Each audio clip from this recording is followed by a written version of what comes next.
He pushed the $5 bill back across the tailgate before Joanna Keene could explain what it was for. "I don't take money I didn't earn," he said. "But if you've got work, I'll take the work." Joanna had handed a lot of things to a lot of strangers off the back of that truck. Bruised apples, cold water, a dry pair of socks once to a man who'd walked in off the highway with newspaper stuffed in his shoes. Not one of them had ever pushed anything back. She looked at him. He'd come up the gravel lane without making a sound, which was its own kind of trick on a road that talked under every footstep. Tall, lean in the way that meant lean for a while now. A canvas pack hung off one shoulder. Dust on everything but his face, which was clean in the specific way of a man who'd been careful about what the road gets to see. Unshaved, but not the way drifters went unshaved. More like a man who'd set a razor down somewhere deliberate and not gone back to it. He still had the $5 in his hand, held out toward her, patient, like he'd wait all morning. "My fence," Joanna said. "The north section. The gate's been dragging since April. I've got wire, I've got posts, I've got a post driver I can barely lift. You fix the north fence, you eat lunch, that's the work." He looked at the fence. He looked at her. "What else needs doing?" She didn't answer right away, because the honest answer was everything. And everything had a story behind it she hadn't told a stranger since her father died. "Come back when the fence is done," she said. "We'll see." His name was Cade. Just Cade. He said it the way a person says the one word they've decided on, which wasn't the same as it being the only word available. She took it the same way she took bruised fruit, something she'd deal with later. He fixed the north fence in 2 hours. He fixed it better than her father had built it, which her father would have found both admiring and insulting. And then he stood at the barn door and waited, pack at his feet, and Joanna Keene, 34 years old, in possession of exactly one working pair of hands, 4 days to fill a 500-bushel apple contract and a banknote that didn't care about any of it, looked at him and made a decision she told herself was temporary. "You know anything about apples?" "Some," he said. Mrs. Pruitt came across the side yard before noon, as Mrs. Pruitt always did, with the precision of a woman who considered lateness a form of rudeness toward the day itself. She was 68, built like a fence post that had survived 2 bad winters, and had worked these orchards alongside Joanna's father for 22 years with no apparent interest in stopping. She had buried a husband, outlived 1 bad hip, and had exactly 0 investment in softening a thing before she said it. She looked at the stranger from across the yard the way she looked at late frost, calculating the damage before it arrived. "Who's she, that?" "Not a question." "Help," Joanna said, "I hope." "You hope?" Mrs. Pruitt watched him move down the row with a half-filled picking bag. Something in her pale eyes sharpened and settled. "He picks clean." That was all she said. From Mrs. Pruitt, that was the same as a reference letter. The thing Joanna couldn't account for was the way he handled the fruit. She'd watched pickers her whole life. Day labor who yanked and bruised, cousins who overfilled the bags until the bottom apples split, hired men who moved fast and left the pressure marks for her to find at grading. Cade did none of that. He rolled each apple up and off with a quarter turn of the wrist, the motion her father had described once as listening to the tree. Like you were asking permission, like the fruit wanted to come down and you were just making it easy. Nobody did that without being taught. "Who showed you how to pick like that?" she called from the next row. He didn't stop moving. "Read it." "You read apple picking." "I read a lot." Joanna shifted her picking bag to the other shoulder. "Nobody gets that motion from reading. That's a taught thing." A pause filled with wind through the honeycrisp branches and the distant complaint of her old loader tractor failing to turn over. "My mother," he said finally. "She had an orchard. Small one." "What happened to it?" The pause was longer this time. "It's gone now," he said. She didn't push. She'd learned that summer that some losses sat too close to the surface to poke at directly. But she filed it away with everything else she'd been collecting about him. The quarter turn, the right kind of careful, the calluses that were hard in the wrong places from a man who'd spent his time on the road, and the way he said my mother had an orchard, like a person describing something they weren't supposed to still be sad about. On the second afternoon, Joanna's phone buzzed in her pocket with a number she'd been avoiding. The bank's familiar 800 prefix. She stepped away from the row to ignore it, and when she looked back, Cade had gone still at the top of his ladder with his hands wrapped around a branch, not picking, watching her. "How much?" he said quietly. "What?" "The call. How much and when?" She snapped the phone to silent. That's not your business. You're right. He came down the ladder, rung by deliberate rung, and when he stood in front of her, she had the distinct and unwelcome sensation of being assessed by someone who was very, very good at knowing what things were worth. I'm sorry. Forget I asked. She almost did, but 14 months of carrying it alone had worn the door thin. Operating loan, she heard herself say. My father took it the year before he died to replace the irrigation system. He got sick before it earned out. There's a payment at the end of the month and a larger one behind it. If the Harmon's order goes clean, I make the first and buy myself through winter. She shrugged. Picked an apple she didn't need. If it doesn't, I find out what it's like to owe somebody more than I can carry alone. Cade was quiet for a moment. In the grass below the trees, a fallen apple had been found by yellow jackets, and they worked it in the sun with a focused, unconcerned industry she almost envied. The order will go clean, he said. You'll make Friday, I'll see to it. You'll see to it. She looked at him. You just Cade, who walked in off the road with a $5 bill 2 days ago. I'm good at seeing to things, he said. And there it was. Flat, filed-down certainty. The voice of a man who had spent years saying I'll handle it to rooms full of people who believed him and were right to. It sat so strangely on a man in work gloves that Joanna felt the fine hairs on her arms rise despite the September warmth. She didn't ask him who he was, not yet.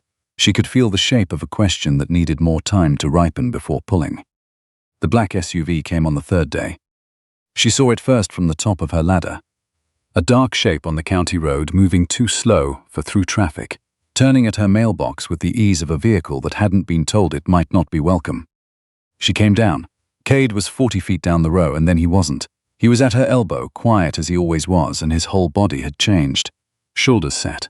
The open quality he'd been building for 3 days, gone, like a window shut against rain. Who's that? She said. He didn't answer the question. He said instead, Is there a way to the barn that doesn't cross the front yard? Through the orchard. Back gate behind the press house. He was already moving. Cade. He stopped, turned.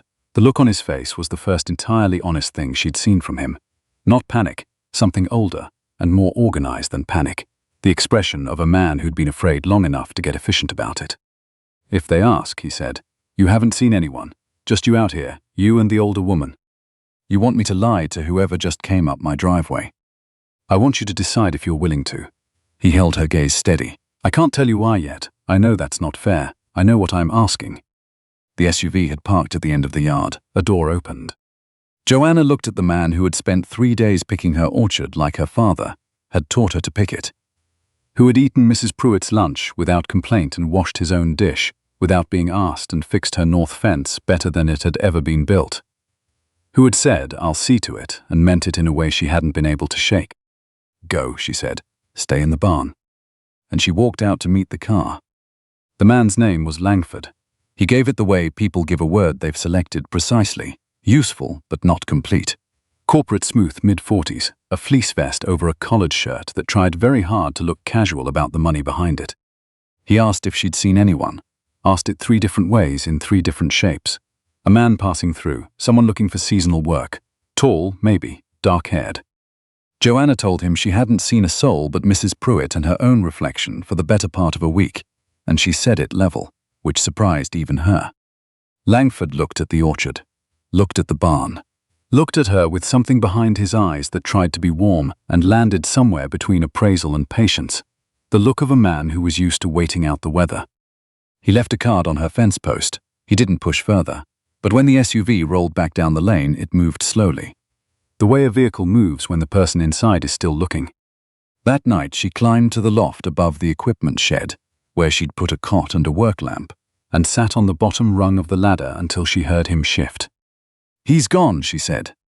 I heard the gravel. His voice came down from above, rough at the edges, 30 seconds after the engine cut. You want to tell me what that was? A long silence, the kind that was choosing, not stalling. Not yet, he said. Maybe not ever, I don't know yet. She sat with that a moment. Outside, the frogs had started in the creek bottom, and the press house ticked as it cooled. My father built this place the way some men build an argument, she said. 1 piece at a time, so certain about each piece that you couldn't knock any of it down without taking the whole thing with it. She studied the ceiling. He died 2 winters ago. Left me the farm and the note and the Harmon's contract, which I have been holding together with both hands ever since. Her voice stayed even. It was the one thing she'd gotten good at this year. Tonight I lied clean to a man I've never met, to protect a man I've known for 3 days whose last name I still don't have. Another silence. Then, from above, the East Press House, the roof's bowing on the south side. You'll want a cross brace put in before the October rains. If that brace goes and the roof shifts, it'll pull the door frame, and then you lose the whole south wall. She looked up at the ceiling planks. That's a true thing, she said. It's the truest one I've got tonight.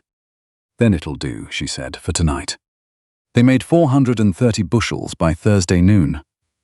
Joanna stood in the sorting barn and looked at the count, and felt something in her chest loosen that she hadn't known was clenched. We're going to make it, she said. You're going to make it, Cade said, from behind a pallet of wrapped flats, matter of fact. Don't do that. Do what? Hand it back to me like it doesn't belong to both of us.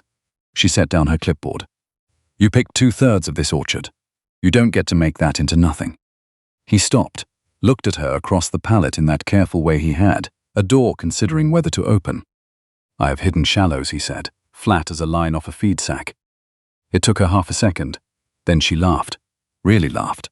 Bent at the waist laughed, because it was dry and unexpected, and delivered with the deadpan certainty of a man who'd been a locked door for 4 days, and had chosen the worst possible moment to turn out to be funny. Mrs. Pruitt, from her stool in the corner, looked up from her grading with the slow attention of a woman whose verdict was already formed. She set a perfect apple in the first-grade crate, with a quiet, satisfied click, and said nothing at all. From Mrs. Pruitt, that was the same as applause. Friday arrived sunny and unreasonably beautiful, the way bad days sometimes do, as though the weather had decided to be indifferent to whatever was about to happen under it. The Harmons' truck came in at 8. It was not driven by the man she'd worked with for 6 years. The man who climbed down from the cab was young, sharp-jawed, holding a clipboard like a permit to be there. Behind him stepped a second man in a company polo, phone raised to film before he'd finished clearing the door. Joanna knew the shape of this before a word was spoken. The young man's name was Fenwick. She could read it off the lanyard. He moved through the sorting barn with the economy of someone who had already written his report and needed only to collect what was required to file it. He lifted an apple from the top of the nearest pallet, turned it, and made a small sound of regret. Pressure bruise, he said. We're seeing it across the lot. Regional standards require we reclassify. That's a stem scar, said Cade. He had appeared from the back of the barn without any of them noticing, work gloves still on. He stripped them off slowly, walked to Fenwick, and held out his open hand for the apple in a way that wasn't quite a request and left no room to refuse. Fenwick gave it to him. Cade took it to the open bay door, where the morning light could rake across the skin. He held it the way he held everything, like something worth handling correctly. Stem scar, not bruise, he said. Runs shallow. You can see the boundary. A bruise softens under pressure. He pressed his thumb to the mark, nothing gave. This grades first under Harmon's Regional Standard Appendix B, Cosmetic Surface Variance. Subsection 4, the revision that's been in effect since the last audit cycle. He set the apple down on the crate edge. I'd know if it had changed, I would know. The second man had lowered his phone all the way to his side. Now, Cade said, and his voice had changed. The filed-down consonants clicking into a register Joanna hadn't heard from him before. Cool, precise, absolute. A man in a room he owns, speaking to people who are in it because he permits it. If you want to find a genuine second in this lot, I'll show you one. No harvest is perfect, and Miss Keene graded honestly. Her seconds are in that crate with the red label. But you're not here to find seconds. You're here to reprice a clean contract, because someone sent you to see if the woman running this place alone would back down. He looked at Fenwick steadily. She won't, and neither will I. A pause filled with the creak of the barn and the distant groan of her loader. Sign the receiving form at first-grade contract price. Or I call the number I'm fairly certain is saved in your phone under a name that isn't on your lanyard, and we discuss why Harmon's acquisition division has had activity in this county for the past 4 months, and why that activity seems to be concentrated around the same farms currently under the standing order. He didn't raise his voice. He didn't need to. Your choice. But Miss Keene has a bank to meet, and you're standing in her light. The barn was quiet enough that Joanna could hear the pigeons in the rafters shifting their weight. Fenwick clicked his pen. He signed the receiving form at first-grade price. His hand was not entirely steady when he did it. He tore off Joanna's yellow copy and held it out without meeting her eyes. "Consolidation error," he said to the floor. "Our mistake. The regular route stands." They loaded in 40 minutes. The refrigerated truck pulled out through her gate, trailing its diesel cloud, and Joanna stood in the driveway with the receiving copy crushed in her fist and felt no relief at all. Because you don't learn contract law off a county road. Mrs. Pruitt said it out loud, because Mrs. Pruitt always said the thing no one else was willing to put into words. That man just quoted Harmon's own contract back at their inspector. From memory, in a work shirt, she folded her arms. "You want to tell me again how you hired a drifter?" She found him at the pump, rinsing the dust off his forearms, the water catching the mid-morning sun. He didn't turn when her shadow fell across him. He'd learned her step sometime around day 2 and never lost it. "You made your payment," he said. "That's what matters. Sit down, Cade." Her voice was level, the same voice she'd used at the bank calls, the same voice she used when something was already decided. "You walked into a negotiation and quoted subsections by number without looking anything up. You knew there'd be a name in that man's phone. You knew Langford came for you, not the land. You told me so in the loft 3 nights ago, right before you lied about it." She sat down on the step herself, since he wouldn't. "I've been patient. More patient than a person with a banknote has any business being. But I made your Friday for you. I earned the true version. Who sent that car?" He shut off the pump. The last of the water dripped into the mud and went quiet, and the September afternoon rushed in to fill it. He sat down, not on the edge of the step this time, down the way a man sits when the standing has gone out of him. He took off the work cap she'd lent him and turned it in his hands, looking at the crown of it as though the answer were written in the salt line. "My name is Raphael Whitlow," he said. She heard it the way you hear a sound that makes other sounds make sense. Whitlow. She had seen that name on survey signs up and down the county road for 6 months, posted on fence lines, tacked to the doors of places that used to belong to people she'd grown up knowing. A name she associated with the slow, patient erasure of things. "Whitlow," she said, "as in." "Silas Whitlow is my father." He said it without inflection, "and yes, as in." She looked at her orchard, at the trees her father had planted the year she was born, now stripped of their fruit and standing ordinary and bare-shouldered in the September light. "How long have you been gone?" 178 days. He said it without hesitation, the same way he quoted contract subsections. "Since March. Since the board meeting where I was supposed to sign the acquisition papers for 11 properties in this valley. 4 of them working farms." He stopped. "I sat at that table with the pen in my hand, and I finally understood that I was the instrument. Not the decision-maker, the instrument, the most expensive thing in the room, and not in the way I'd been raised to think that was a compliment." He looked down at his hands, the wrong hands, calloused in the wrong places. "I put the pen down," he said, "and I walked out, and then I kept walking, because running would have meant I knew where I was going. Your father sent Langford. He'll send more than Langford." He raised his eyes, grey, the colour of October sky the morning before rain. "And when he runs out of patience, he'll come himself. He's not a man who runs out of patience quickly, but he runs out eventually." "What does he want?" "He says he wants the valley." Rafe looked at her steadily. "He doesn't want the valley is how he finds me." Silas Whitlow came on Saturday morning. Not a proxy, not Langford with his laminated smile. The man himself, in a vehicle that made the black SUV look like a working truck. Long, dark, moving up the gravel lane with the quiet certainty of something that had not been told it might not be welcome and would not have altered its course if it had been. Joanna was at the gate when the door opened. He was taller than she'd expected and older, a man who occupied space without appearing to try. White-haired, a pale summer suit too fine for September hills, and eyes that moved across her orchard with the unhurried precision of a surveyor's instrument, not admiring, cataloguing. His gaze found Rafe, who had come out of the barn and stopped in the yard, and something crossed the old man's face in that first second, just at the corners of the eyes, just for a moment, that had nothing to do with strategy. Something that had been waiting a long time and had not entirely decided what to do with the waiting. He looked back at Joanna. "Miss Keene." His voice was his son's voice, worn down to the frame. Same precision, all the give taken out of it. "I'll be direct. I know my son has been on your property." He drew an envelope from inside his jacket, unhurried. "This is a certified check. It clears your operating loan and your equipment note, and it purchases this farm at 3 times its appraised value. You'll never face another October like this one." He set the envelope on the top rail of her gate.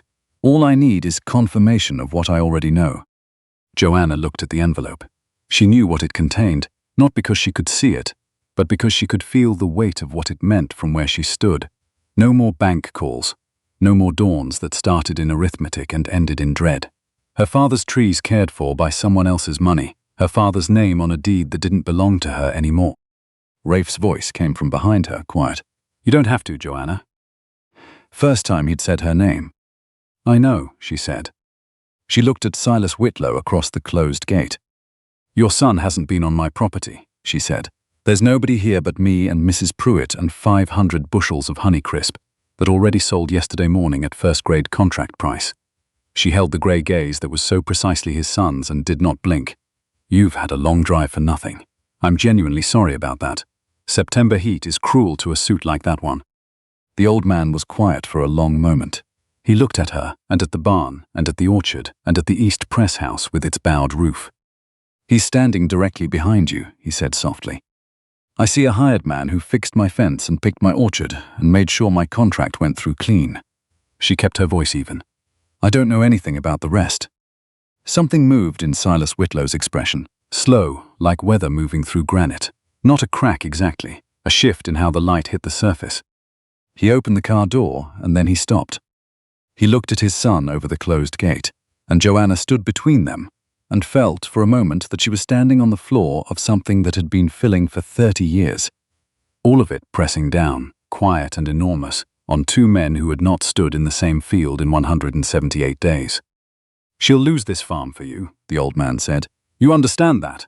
One hard frost, one bad season. And you'll have cost her the same thing I cost the people on those 11 properties. You could stop buying the valley, Rafe said. Silas's jaw set. I could. Then, stop. A long silence. The empty orchard stood around them, gold in the late September light. Somewhere in the creek bottom a heron lifted with heavy, unhurried wing beats, and the sound of it carried across the still air and faded. My wife, the old man said, and his voice had changed. The precision still there, but something beneath it gone careful, the way a man speaks around a thing that still has edges. Planted 2 apple trees in the courtyard of our house when Raphael was small, before she was ill. She said a house without something growing in it wasn't a home. It was a building she happened to sleep in. He did not look at the trees when he said it. He looked at the envelope on the fence rail. I had them removed after she died. It seemed impractical to maintain them. I was very good at identifying what was impractical. A pause. She was very good at being right in ways that took me years to recognize. Nobody said anything. The afternoon sat down around all of them, warm and unhurried. He learned to pick from her, Silas said, quieter. She taught him the quarter turn. The right way. I told her it was a foolish thing to spend an afternoon teaching a child who would grow up to sit in boardrooms. She ignored me. Something crossed his face that was not quite a smile and not quite grief, but lived in the same neighborhood as both. She usually ignored me when it was worth ignoring me. I spent 30 years learning to recognize the difference. He reached out and picked up the envelope from the fence rail. He put it back inside his jacket. Release the valley positions, he said without turning. Langford, still in the driver's seat, went very still. All of them. Unwind the acquisitions. Take the loss. Sir, the exposure on those positions is... I know precisely what it is. Log it as a failed strategy. A pause that lasted exactly as long as it needed to. My son will understand the joke. He opened the car door fully. Then he stopped, half in, and looked at Rafe across the gate, with the look of a man who had built something very large and very carefully over a very long time, and had just now understood what he'd forgotten to put in it. The press house roof, he said. His voice had gone rough at the edges, the roughness of something that had been smoothed too long. South side. I can see it from here. I'll fix it, Rafe said. The old man nodded once. Raphael. He settled into the seat. When the orchard comes in next fall, send me the count. I will, Rafe said. Send a card at harvest. A silence that held a great deal more than silence. Your mother, the old man said very quietly to the middle distance between them, would want to know how the trees did. He got in. The window rose on him sitting very straight in the pale suit, looking forward, and the long, dark car pulled away from Joanna's gate for the last time, deliberate and unhurried, leaving no dust that would settle on it. She stood at the gate until she couldn't hear the engine, which was how she always stood, and then a while longer because the moment felt like one worth staying in. Rafe was still at the fence when she turned around, both hands flat on the rail. He was shaking, not with grief, she saw, but with the release of something that had been held under pressure for nearly 6 months, the particular shaking of a weight set down. She walked to him and put her hand flat between his shoulder blades, the way you steady a horse that has run too far too fast, and waited. After a while, the shaking eased. "You lied to him," he said to the fence rail. "Clean, easy. He offered you 3 times appraised and you told him you'd never seen me." It stopped being a lie the second I decided it. After that, it was just loyalty with bad manners. She kept her hand where it was. "I told you Tuesday, everybody owes somebody. That's just called how things work." He turned, finally, and looked at her. The storm had broken and rained itself empty, and what was left was a face that had been wearing a careful, constructed expression for 6 months and had in the last hour let it go. "You still don't know 1/10 of who I was," he said. "I know who's in front of me." She kept her hand where it had drifted at his forearm. The wrong calloused arm, warm from the afternoon sun. "You're the man who found the pressure bruise on the pale side of the apple where nobody thinks to look. You're the man who made a Harmon's inspector sign with a shaking hand and then picked up a pallet like it was nothing so I wouldn't have to. You're a locked door that says please when it costs you something." She had to stop for a moment. "I don't need the man you were, Raphael Whitlow. I've got the one standing right here. My scale works fine on what it can weigh." They were close. The cidery smell of the fallen apples was all around them, clean and sweet and faintly fermented, and the September light was doing what September light does in the hills, going long and gold and making everything look like something worth keeping. He lifted his hand and touched her jaw, the same quarter-turn motion, careful and deliberate, asking rather than taking, cupping the thing without tearing what held it. "You're going to be difficult," he said. "Mrs. Pruitt thinks you're worth the trouble." "What do you think?" She closed the last of the distance herself, because she was not a woman who waited at a gate any longer than she had to. She kissed him there, at her own fence post, in the afternoon light, with the orchard all around them, and the contract receipt still folded in her jacket pocket, and the banknote as good as settled, and nothing in the world that had been decided except the one thing that had been decided for days, without either of them saying so. And from the porch, Mrs. Pruitt watched all of it. The car, the old man, the folded envelope, the hand on the fence rail, the moment at the gate, with the deep and total satisfaction of a woman whose long boredom had been relieved past any reasonable hope. She let them have a decent interval. Then she went inside and put a pot on the stove, and the sound of it carried out across the yard like punctuation. The press house roof was braced before the October rains. The banknote, both payments, was settled by the following spring, at first-grade price, and the one after that, and the one after that. The Harmon's contract held. The regular driver came back. Along the county road, the survey signs came down quietly through October and November. Properties that had been in the process of being absorbed were returned, one by one, to the people who'd worked them. No one in the valley knew precisely why.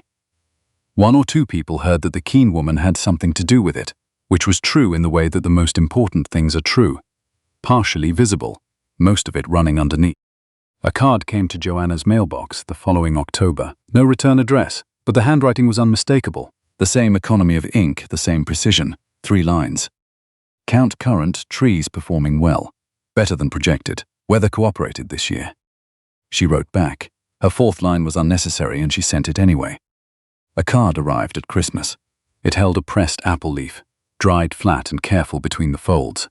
She understood it the way she was learning to understand all the Whitlow men, sideways, in what the hands did when they thought nobody was watching. The wedding was in the orchard the following July, under an arch of Honeycrisp branches that Rafe had built, and Joanna had declared structurally excessive and helped with anyway. Mrs. Pruitt wore her good house dress and cried, and afterward denied it to anyone who brought it up, which everyone did. There was one guest nobody in the valley recognized, an old man tall in a pale summer suit that September had not yet taught to let the dust settle on it. He stood at the back of the rows without coming forward, and he left before the cutting of the cake, but he left something on the gift table by the farmhouse door, a wooden box latched with a card tucked under the handle in handwriting that looked like his son's but wasn't. 2 Honeycrisp, bare root, 3-year stock. Plant them where the afternoon light is long. She always said apples need the late sun to sweeten right. She was right about most things. SW. Joanna planted them along the east side of the press house, where the light came in long and gold every afternoon until it went behind the ridge. They bore their first fruit in the third autumn, small, bright, better than they had any business being in new ground. On October mornings after that, when the valley went still and the cidery smell came up sharp from the windfalls fermenting in the grass, and the ridge went amber at the edges, you could find them out there early, before the day got warm enough to matter.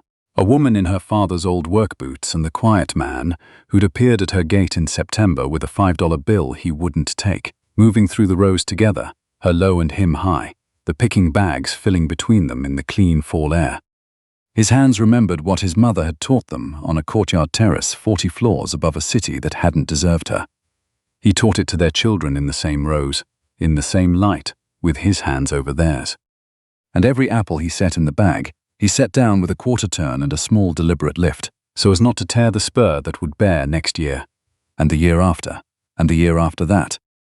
And if this story settled something in you, if you believe that a person's truest worth is in what their hands do when no one's keeping score, and that the best things in a life arrive the way the late-season fruit does, heavier and sweeter for the waiting, then stay here.